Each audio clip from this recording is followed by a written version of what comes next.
Bonjour à tous, bienvenue dans cette nouvelle vidéo. On va le faire en format vlog cette semaine. La semaine dernière, il n'y a pas eu de vidéo parce qu'il y avait du monde à la maison. Comme vous pouvez le voir, on a pris un matelas gonflable. D'ailleurs, on va vous faire un petit tour de l'appart parce qu'en vrai, on se rendait pas compte à quel point il était grand. Parce que quand on a mis le matelas sur le sol, il restait quand même beaucoup de place. Beaucoup de place, ouais. Donc c'était cool. Du coup, Marion est là. Marion n'était pas apparue dans les derniers vlogs, mais elle est là et elle bosse.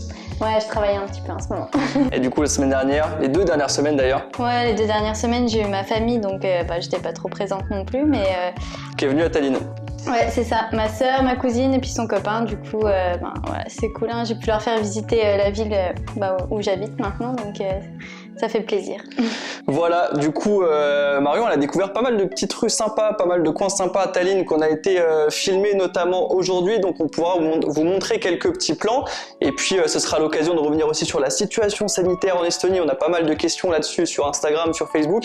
Et puis on va vous faire un petit tour de l'appart aussi parce que mine de rien, on vous avait montré les visites d'appart. On vous avait dit qu'on avait choisi cet appart-là, mais on n'avait pas trop fait de tour de l'appart une fois qu'on l'avait visité parce que pendant la visite, on filmait rapidement pour pas trop embêter la personne qui nous a visité. Donc voilà, là en ce moment on est en mode literie parce que on continue, parce que demain il y a mon petit frère qui arrive. On est samedi soir là actuellement et mon petit frère Valentin vient en voiture jusqu'à Tallinn. Il arrive demain soir, demain en fin d'après-midi et du coup on va garder tout ce qu'il faut pour qu'il dorme ici.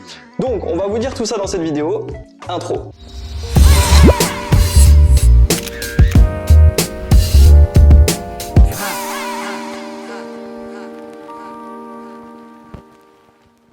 Alors déjà, qu'est-ce qui a changé depuis qu'on est arrivé dans cet appartement? Eh bien, on a changé les stores. On vous l'avait montré dans les premières vidéos, je crois. On avait des stores un petit peu pourris et au moment de visiter l'appartement, la personne qui se chargeait des visites nous avait expliqué que les stores allaient être changés, qu'on aurait le choix dans les couleurs, dans l'opacité, dans tout ça. Et ça s'est fait extrêmement rapidement parce qu'une personne est venue juste 2 jours, je crois, après qu'on ait emménagé et on a pu les changer très rapidement. La personne est venue les changer. Donc avant, on avait des stores un petit peu pourris. Maintenant, ils s'ouvrent en haut et en bas très facilement et ça sur toutes les fenêtres. Par contre, on n'a pas de volets ici en Estonie et il y a très peu d'apparts qui ont des volets, donc on se contente des stores et les stores sont un petit peu plus opaques dans la chambre, je vous montrerai juste après. En ce qui concerne là le petit thermomètre, si ça vous intéresse, il est actuellement 23h, on tourne samedi soir, il fait 22 degrés à l'intérieur et il fait 16 degrés dehors. En gros, là depuis quelques semaines, le temps se rafraîchit un petit peu, on a un petit peu plus de nuages, un petit peu moins de soleil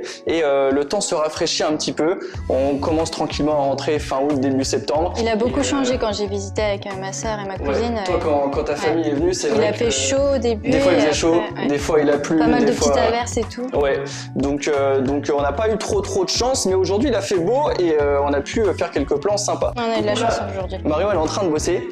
Elle est sur un projet, je vous l'avais dit dans la première vidéo que j'avais fait tout seul. Marion elle est en train de bosser, tu nous en diras un petit peu plus sur ça. Plus tard. Ouais, au cours de la vidéo, tiens même. Du coup, au niveau de l'appart, pour vous montrer, parce qu'on vous avait pas montré tant que ça, là on a le couloir. Là, ce qui est cool, c'est que ici on a des lumières qui en mode détecteur de mouvement. Voilà, donc dès qu'on arrive, si le soir on veut aller aux toilettes, hop, ça s'allume tout seul. C'est cool, c'est sympa, c'est un petit gadget, mais c'est cool. Là, on a ici la chambre, on a un petit tableau là comme dans le salon. Là, ce ventilateur, on l'a acheté en arrivant parce que vraiment on a eu la canicule ici quand on arrivait en Estonie. Le mois de juillet, il était vraiment ultra chaud. Et je sais qu'en France, le mois de juillet était vraiment pourri. Et là, j'ai l'impression que c'est en train de s'inverser entre nous et on a le contre-coup. Du coup, là, ce qui est cool, c'est que comme vous le voyez, on a des grands miroirs partout dans la chambre et on a partout dans l'appart des petits rebords comme ça où on peut poser pas mal de choses. Donc c'est cool. Et comme je vous disais, voilà, ils sont un petit peu plus sombres, hein, ceux-là, les stores, et ça permet de moins faire passer la lumière. Donc voilà, en gros, pour l'appartement. Et sinon, ce qu'on va faire maintenant, c'est que je vais vous montrer les petits plans qu'on a tournés cet après-midi. En gros, en fin d'après-midi, on s'est baladé dans la vieille ville. Vu que Marion elle a fait visiter à sa famille la ville de Tallinn, hein, t'as visité vraiment pas mal de trucs pour le coup. J'ai redécouvert pas mal de petits lieux sympas. D'ailleurs, on va pas tout montrer dans cette vidéo, mais il y aura d'autres lieux sympas à montrer. C'est ça, on a énormément de choses à vous montrer de Tallinn et vu que Marion a découvert des petites rues sympas dans la vieille ville, on vous montre ces petites rues tout de suite.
vieille ville de Tallinn a énormément de charme. Tallinn, c'est une ancienne ville médiévale et ce côté médiéval, on va le retrouver dans la vieille ville. La vieille ville, elle est entourée de remparts. On va retrouver énormément d'éléments du Moyen-Âge. D'ailleurs, vraiment, quand on se balade dans la vieille ville, des fois, on a l'impression d'être au Moyen-Âge, quoi. Vraiment, c'est l'ambiance, elle est vraiment cool. Bah oui, ils s'habillent en mode Moyen-Âge et tout, donc on est vraiment dans l'ambiance. C'est vrai qu'il y a pas mal de commerces où on les voit en habits traditionnels.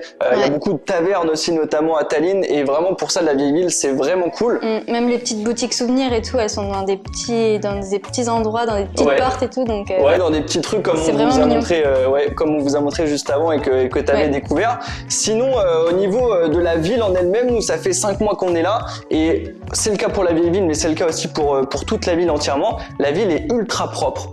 Franchement, c'est quelque chose dont on s'est rendu compte en arrivant ici. C'est ce que ma famille m'a dit aussi. Ouais, c'est ce que ta famille t'a dit aussi. Et tout est ultra propre. Et vraiment, c'est agréable de se balader dans un environnement comme ça. Et pour revenir sur le côté médiéval, c'est vrai qu'ils le cultivent encore, ce côté médiéval. Tout est ultra bien conservé. On peut visiter pas mal de choses encore. Les remparts, on peut aller sur les remparts. J'ai été sur les remparts, Et justement, on voit des photos avant et après. Et c'est vrai qu'en fait, la ville n'a pas tellement changé. Donc, c'est ça. Et donc du coup, pour vous montrer ce côté médiéval, quand on s'est baladé cet après-midi, on a eu de la chance parce qu'il faisait beau et on est tombé sur un groupe de musique qui faisait de la musique balte. Je suppose que c'est de la musique balte ou de la musique du Moyen-Âge, je ne saurais pas dire. Si vous le savez, dites-le nous en commentaire. Extrait.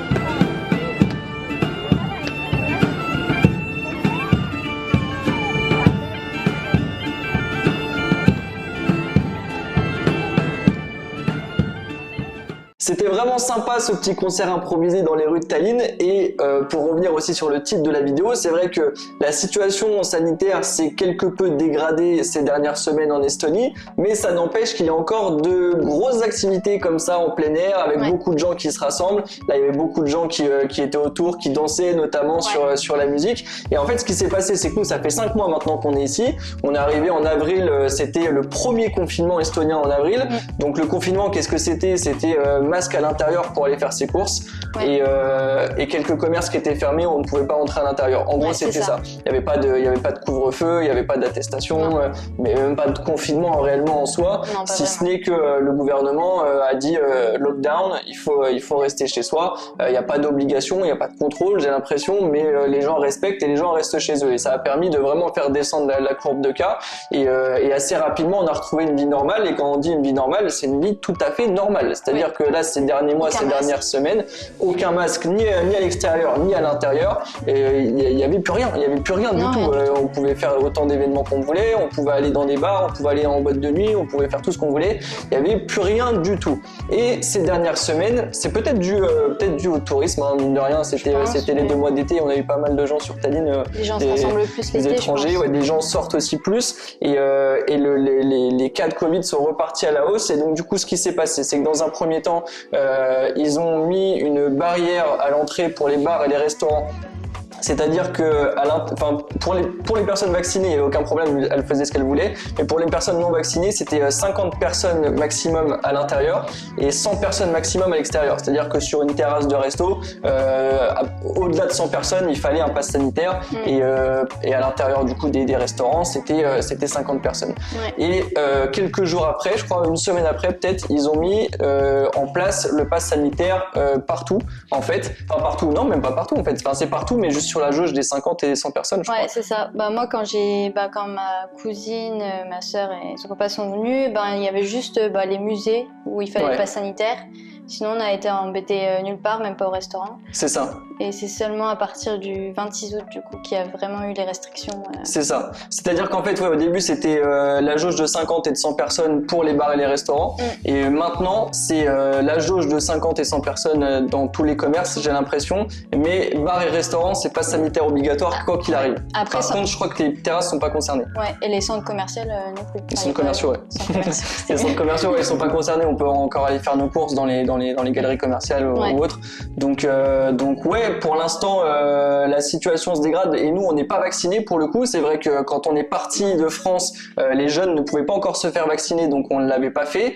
Ensuite, vu que la situation était revenue à la normale ici, on n'en a pas vraiment besoin. On n'en avait pas besoin du tout, hein, honnêtement, vu que la vie reprenait et que ça nous empêchait pas de faire quoi que ce soit. On s'est dit, ça ne sert à rien de le faire pour l'instant parce que on ne sait jamais ce qui peut arriver. Le vaccin, il marche plus, le vaccin, faut le changer. À Noël en France, on pensait quand même le faire. On comptait le faire quoi qu'il arrive pour revenir en France à Noël. Mais en attendant, on s'était dit, on sait jamais s'il y a des modifications, s'il y a le gouvernement qui dit en fait ce vaccin-là ça va plus, celui-là ça va plus, ou celui-là. On sait pas trop ce qui peut se passer. Vu qu'on n'en avait pas besoin, on ne l'a pas fait. Là par contre, on va en avoir besoin si on veut avoir une vie normale. Donc on va prendre un rendez-vous. C'est assez simple, hein. Pour le coup, on a juste à prendre un rendez-vous. Ça se passe hyper rapidement. Et le seul problème, c'est que du coup, il y a un mois entre les deux doses du vaccin, donc va falloir attendre un mois pour retrouver une vie normale. En attendant, on peut quand même aller où on veut à partir du moment où on a un PCR. Ouais. Donc là, vu que mon frère arrive demain, on va faire des PCR pour les différentes visites. Mon petit frère il est vacciné, donc tout va bien. Mais du coup voilà pour ceux qui se posaient des questions sur la situation sanitaire en Estonie. Bon, sinon passe sanitaire ou non, en ce moment ça nous empêche pas de bosser à la maison et en ce moment Marion elle bosse sur un projet particulier. Est-ce que tu peux en dire un petit peu plus ou pas? T'as eu des questions là-dessus sur Instagram quand j'en avais parlé dans les vidéos précédentes. Je vais essayer d'en dire un petit peu plus, mais pas trop. Du coup j'ai un nouveau projet qui me tient à cœur en fait. Et ça va être par rapport au voyage, hein, ça va toujours parler de voyage et ça aura pour but d'aider les gens qui aiment voyager comme moi en fait. Et donc je travaille dessus depuis tout cet été, j'ai travaillé dessus. Et là, depuis que ma famille est arrivée, j'ai un peu arrêté, mais là je vais me remettre à fond dessus et j'espère que ça sortira pour fin septembre, début octobre. Et du coup, là, je pourrais en dire beaucoup plus sur YouTube ou peut-être je le dirai aussi sur mon Instagram. Donc voilà. C'est ça. Et d'ailleurs, sur Instagram, en ce moment, tu postes pas mal de photos de Tallinn, vu que tu as fait pas mal de photos avec ta sœur, ta cousine. J'ai pas mal de photos qui vont encore arriver. Et puis pour voir un peu la vieille ville et puis des photos avec ma sœur. C'est ça. Marion, elle poste beaucoup plus de photos que moi sur Instagram. Donc vraiment, si vous voulez avoir des photos de Tallinn, voir Tallinn, suivre un petit peu notre quotidien aussi à Tallinn, suivez le Instagram de Marion. Il s'affiche juste ici. Là, il y a celui de Marion. Là, il y a le mien. Et de toute façon, les deux liens sont en description si vous voulez cliquer directement dessus. Et sinon, nouveau projet pour Marion en rapport avec le voyage. C'est vrai que quand on est arrivé ici, en fait, quand on était en France, moi, j'avais développé mon activité. Marion, elle était salariée. Marion, du coup, toi, t'as quitté ton boulot et on est parti en Estonie ensemble. Jusqu'à maintenant, moi j'avais mon activité, toi tu m'aidais sur mon activité, mais aujourd'hui je peux me débrouiller tout seul et Marion elle a son projet à elle aussi, le truc qu'elle veut développer à elle et c'est cool. Ouais, c'est cool. Et c'est vrai que je pensais pas pouvoir avoir un projet à moi parce que j'étais pas du tout dans ce but d'entreprendre, on va dire, j'étais plus à côté de Clément en train de l'aider. Mais c'est vrai que Tallinn, c'est vraiment une ville où ça donne envie d'entreprendre parce qu'on a rencontré pas mal de gens aussi, des entrepreneurs, et ça donne envie d'avoir son projet à soi et du coup, je vais lancer le mien bientôt. C'est ça, donc on vous en dira bientôt plus et c'est vrai que Tallinn pour le coup, j'en ai parlé dans les vidéos précédentes sur le choix de l'expatriation, sur le choix de quitter la France et le fait d'arriver à Tallinn, on a rencontré tellement d'expatriés français et d'expatriés français entrepreneurs qui ont des projets de fou à chaque fois et franchement ça tire vers le haut et ça donne envie de bosser et du coup c'est cool, maintenant j'ai mon activité à moi, Marion a son activité aussi, son activité elle va tourner autour du voyage donc c'est cool, on en reparlera prochainement quand tout ça sera en ligne. Et sinon, pour ce qui est de ce qu'on va faire là prochainement, en gros, vu que mon petit frère arrive demain avec la voiture, vu qu'il vient en voiture, il va nous ramener des affaires qu'on avait en France. Il va faire l'aller-retour en voiture. Il aurait pu me ramener ma voiture et repartir en avion, mais c'était compliqué. Et puis le truc, c'est que vu qu'on avait encore pas mal d'affaires à ramener, ce qu'on va faire, c'est qu'on va ramener notre propre voiture en revenant à Noël et on reviendra ici avec la voiture. Donc là, mon petit frère nous ramène pas mal d'affaires. Il nous ramène aussi pas mal de choses. On vous montrera ça, je pense, dans la vidéo de la semaine prochaine parce que c'est vrai que depuis qu'on est là, ça fait 5 mois. La vie est hyper cool ici. mais il y a des petits trucs qui nous manquent, il y a des petits trucs qu'on n'a pas en Estonie et franchement, mon petit frère va nous ramener des choses qui vont faire vraiment du bien. On vous en parlera la semaine prochaine et vu qu'il vient en voiture aussi, il est bien possible qu'on vadrouille un petit peu en voiture et qu'on aille découvrir d'autres endroits qu'on vous montrera sur la chaîne. Donc voilà, si tout ça, ça vous intéresse, n'hésitez pas à mettre un commentaire pour nous dire tout ça. Si vous avez des questions sur notre expatriation, sur notre vie d'expatrié, n'hésitez pas non plus à le dire en commentaire. Vous pouvez aussi nous suivre sur Instagram, nous contacter directement sur Instagram.